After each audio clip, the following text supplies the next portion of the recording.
मनाची झीज त्याच्यापेक्षा मोठी असते. ज्यावेळेस तो समाजात जातो, समाज त्याला नाकारतो, समाज वेगवेगळ्या पद्धतीने त्याला डावलण्याचा प्रयत्न करतो, त्यावेळेस त्याच्याकडे सगळ्यात महत्त्वाची गोष्ट म्हणजे होप म्हणजे जिंदगी आहे, उम्मीद. दुसरं आहे कॉन्फिडन्स. आणि सरांनी 2 शब्द मन आणि बुद्धी यावर खूप उत्तम उदाहरणं दिलेले आहेत. श्रीकृष्णानं अर्जुनाला तेच सांगितलं, इंद्रियानी पराण्यहु इंद्रियभ्य परम मन मनसस्तु पराबुद्धे परसस्तु परसहा. तर जड पदार्थापेक्षा इंद्रिया श्रेष्ठ आहेत, इंद्रियापेक्षा मन श्रेष्ठ आहे आणि मनापेक्षा बुद्धी श्रेष्ठ आहे.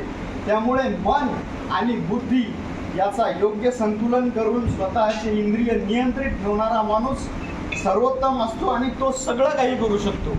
आणि परत सरांच्या मार्गदर्शनाखाली सरांनी सांगितलं हेल्थ ही महत्त्वाची आहे.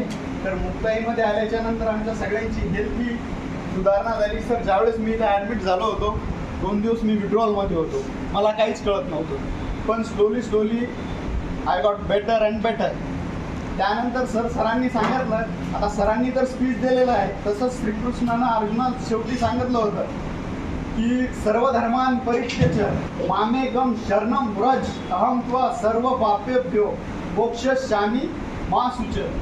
मी आता तुला सगळं सांगितलेलं आहे, माझं सांगितलेलं सगळं विसर आणि माझ्याकडे माझ्यावर भक्ती ठेव.